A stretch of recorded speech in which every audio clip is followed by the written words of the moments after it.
Happy Friday. I hope you're all having a great week so far. Today, we are talking about burnout. If you are someone who's been pushing themselves to the brink of burnout, then this training is hopefully going to be really helpful and impactful for the way that you're running your life right now. Chronic stress and exhaustion don't have to be the price you pay for success. I know that a lot of us think that the harder we work and the more burned out we become, the more likely it is that we get what we want. But I'm here to tell you that that is just not true, not healthy, and definitely not true. So today in this training, I'm going to reveal some science-backed strategies to help you reclaim your energy, your passion, and joy in your work and life again. Also, today's a special day because it is my kitty Nico's 6th birthday. So I'm going to wish him a happy birthday because he's just the best cat ever. And if you do feel burnt out, I would highly recommend getting a pet.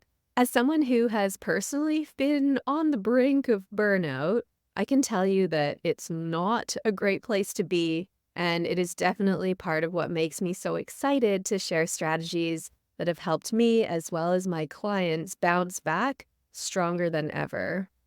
And if you're ready to break the cycle of burnout for yourself, then you're in the right place. Are you feeling burnt out? Are you feeling kind of overwhelmed and depleted? Or is this a good week for you all? I'd love to hear. Let me know. And we're going to start off by talking about the hidden drivers of burnout and how to overcome them. So a couple mechanisms that we'll talk about are the physiological and the psychological mechanisms behind burnout.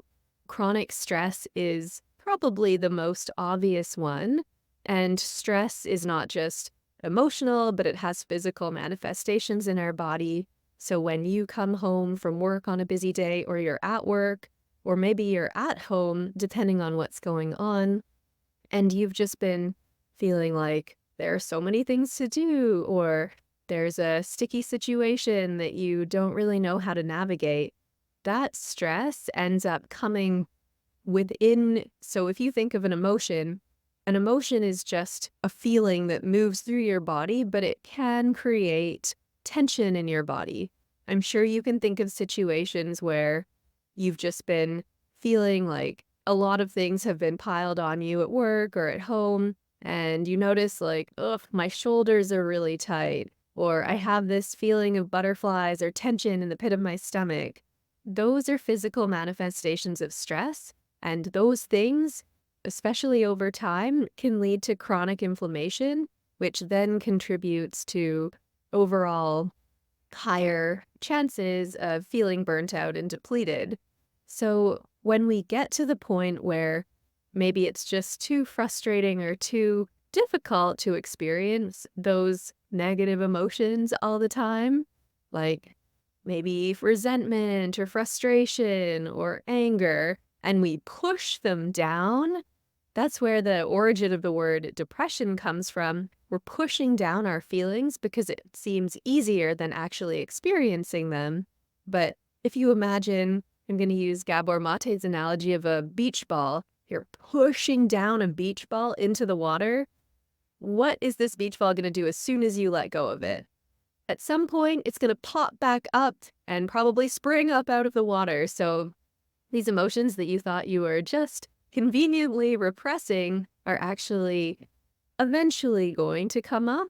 And the sad part here about pushing down emotions and not wanting to feel them is that we can't selectively say, I only want to experience good emotions and I'm going to push down the negative ones. We actually have this across the board depressing of all emotions, good and bad. So it means that if you don't experience the negative emotions, you also don't get to experience the more positive emotions.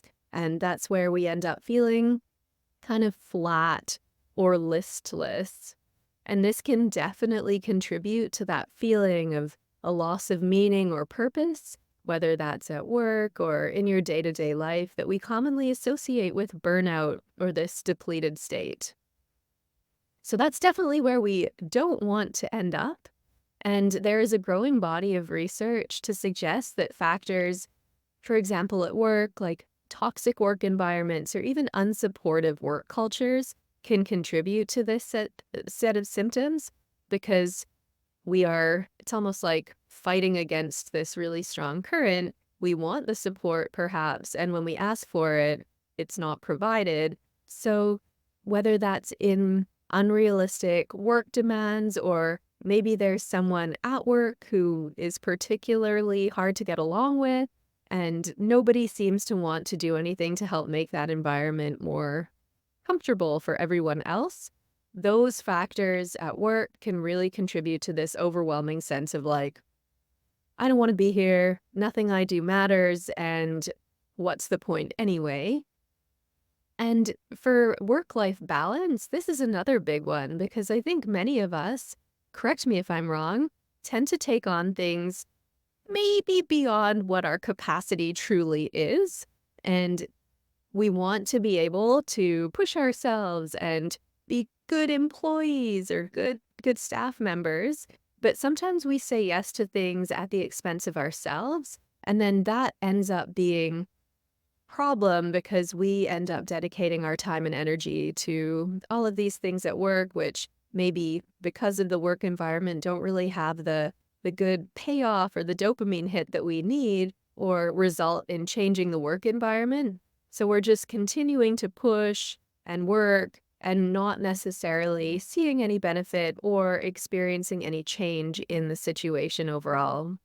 So that can often mean that we're expending energy that we could otherwise be using to provide self-care or spend time with friends and family and actually start to get back some of that vitality in our lives. And we're just using it at work where it's not necessarily paying off in the way that we would hope. Honestly, it's not about working too hard because I know a lot of you can relate to being really excited or passionate about a project that you're working on, and then hours later realizing, whoa, I've been here for so long, I didn't even know because I was so focused on what I was doing and enjoying it so much or just so engaged in the task at hand. So that state likely isn't going to be contributing to burnout because we're getting this good feeling out of it after doing it rather than pushing through and overworking and kind of loading ourselves with more tasks than we might be able to handle. I know I've never done that. I'm sure none of you have either. So last of these factors, the drivers of burnout that I wanted to talk about are things that we can start to do to address the root cause, which is like, if you know the analogy of spoons or even like a cup, if you have, let's say you have X number of spoons, like 10 spoons to provide in terms of energy or time, and you are already using like 9 of them at work, then you only really have 1 left, and that isn't going to help you get all of this joy and energy back when you're done work and get to go home and enjoy time with the people you want to spend time with. So being able to start cultivating some self-awareness about where you're expending your time, energy, and effort can be really helpful in setting some boundaries so that you can say yes to the things that support you and no to those that don't.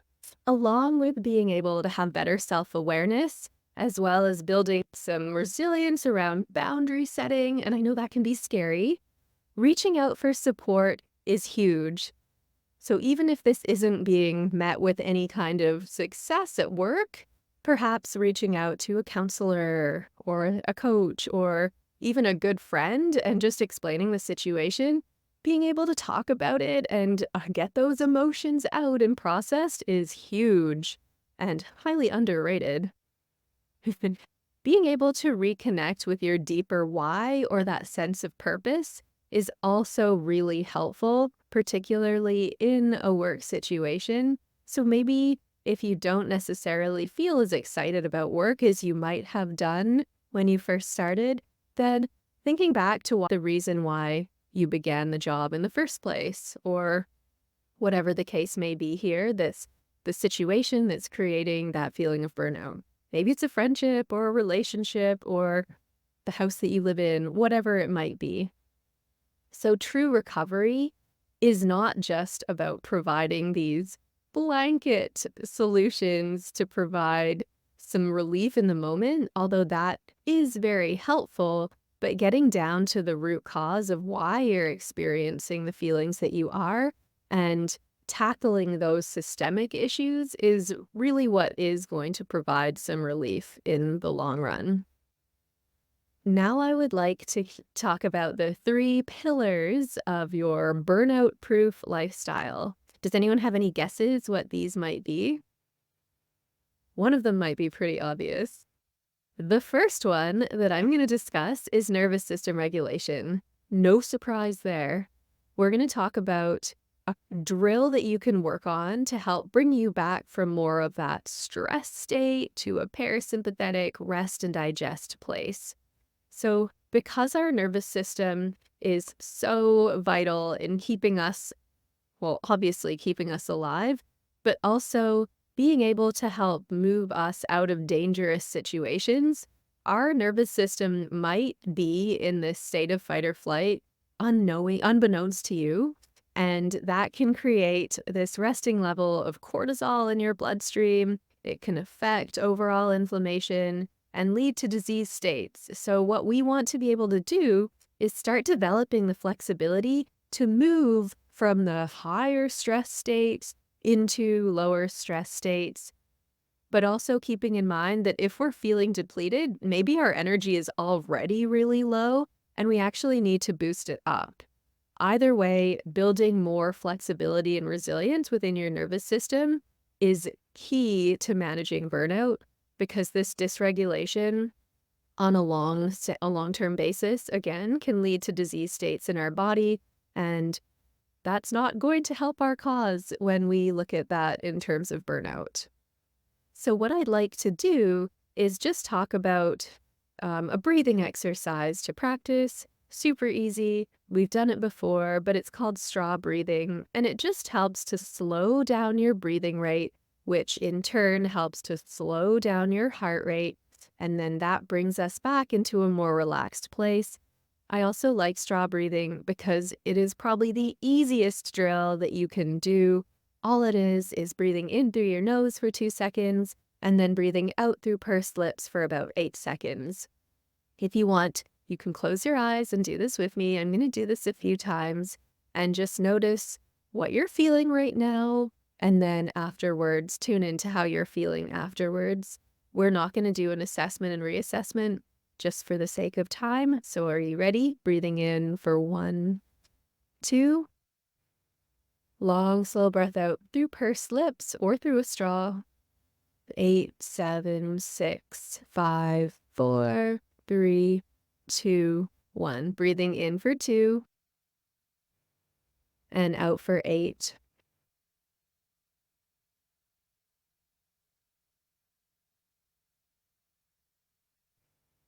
Last breath in for 2 and out for 8.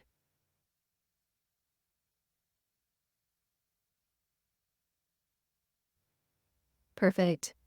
And if you would like, you can continue that for even longer, up to 5 minutes or more. If you're doing some meditation or mindfulness practice, it can be nice to have a breath like that to pair with it to help slow things down. All right. So next up, we're going to talk about energy management. I alluded to this before with the spoons analogy, or think of that cup and how much water is in that cup for you to offer. You can't pour from an empty cup. You've heard that before.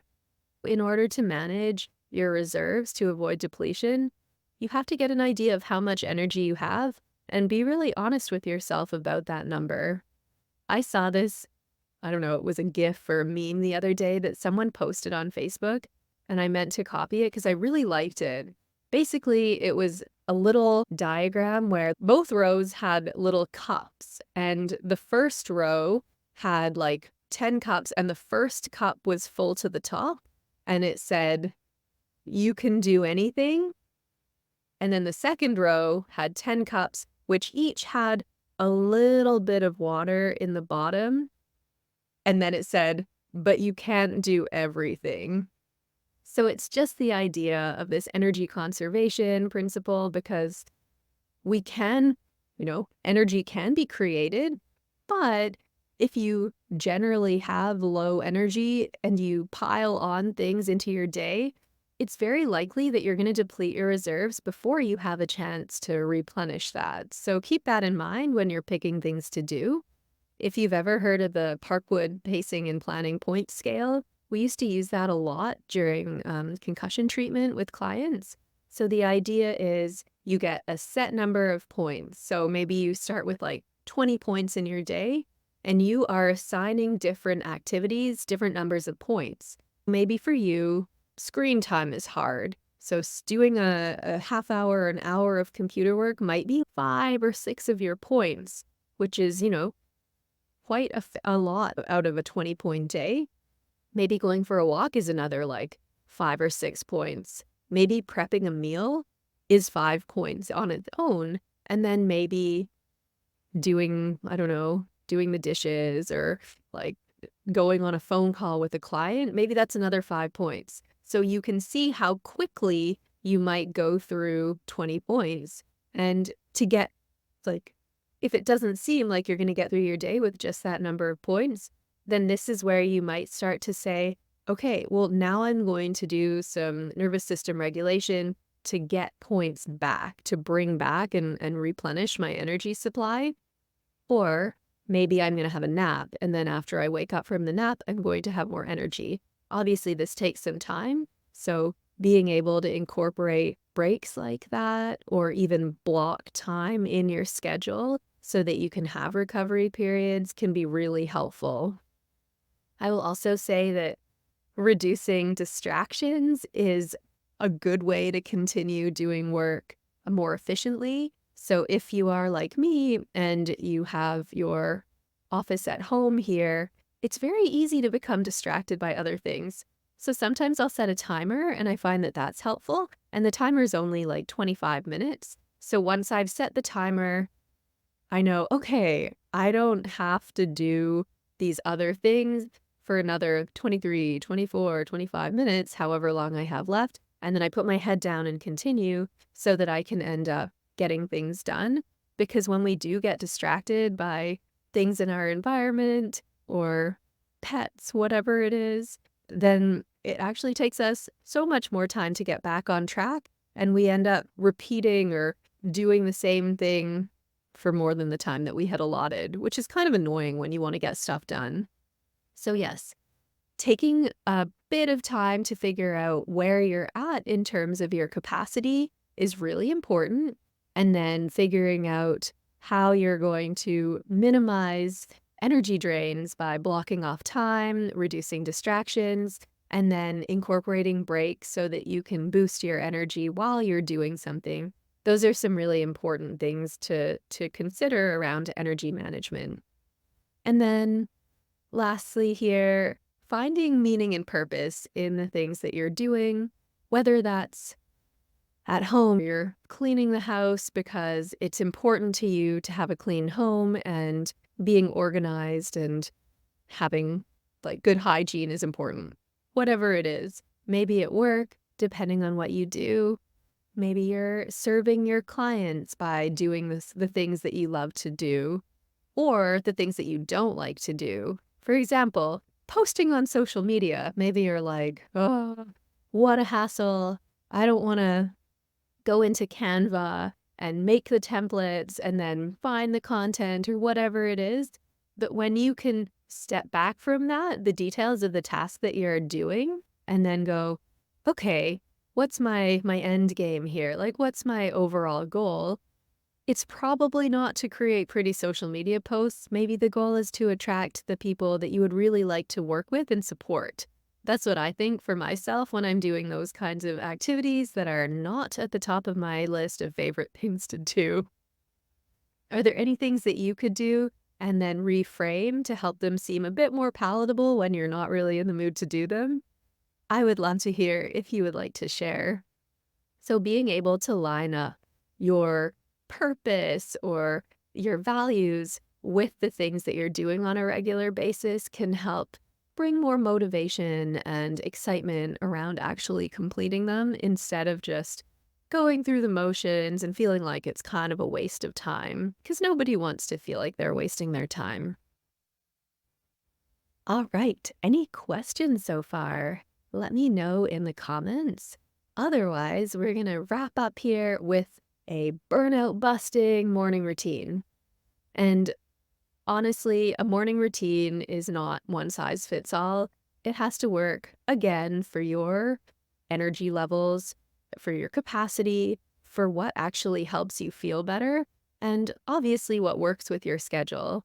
So maybe it's a couple minutes, or maybe it takes you an hour. I don't know. It also could totally depend on the day. I would just like to throw it out there that morning routines can be really wonderful because they are just for you. They are this self-care practice that allows you to start your day off right and help you kind of bring together things that are important to you, maybe setting an intention or focusing on what you're going to be doing throughout the day and having an idea of how you would like it to go, as much as possible, of course. And whether you can do this in a couple minutes or, half an hour or an hour, it doesn't really matter. The hope is that you can collect one or two things to work on every day and become really consistent in creating a habit to give back to yourself. And this is very helpful in recovering from burnout because self-care is often neglected when we're entering states of burnout because we're very externally focused. So I often like to do a breathing practice along with some kind of like stretching or meditation in the morning. I would love to hear what you are all working on if you have morning routines of your own. So even incorporating that straw breath into your day when you first wake up, you don't have to be sitting. You could be lying down in bed still. There are no rules around a morning routine, except that you need to make it work for you. I would also encourage you, if you can, to get some morning sunlight. So having sun on your bare eyes, if you have glasses or contacts, see if you can do this without those first, and then move into some activity. Some people also really like journaling or meditation, some kind of reflective practice. Maybe that's writing for a couple minutes about the things that you're grateful for, or the intentions that you have for the day, or reflecting on a previous experience in your week and just discussing, in your journal what went well, what could have gone better, and moving on from there. So these are just a few ideas that you can try in the morning, and being really consistent, again, can help compound over time to create these really powerful changes in your mental, emotional, and physical well-being. I would love to learn here about who has a morning routine and what are the components of it. If you're comfortable sharing, let me know. And otherwise, if burnout has been a problem for you, if you're struggling here, then I definitely want to hear from you. Please let me know. If you would like to leave a comment, you're more than welcome to do that, or reach out through the DMs with a message. I would love to be here to support you, and I'm happy to share more tips and ideas to help you get back some of that energy, passion, and joy. On that note, I hope you all have a wonderful week, and I look forward to seeing you here next week as well.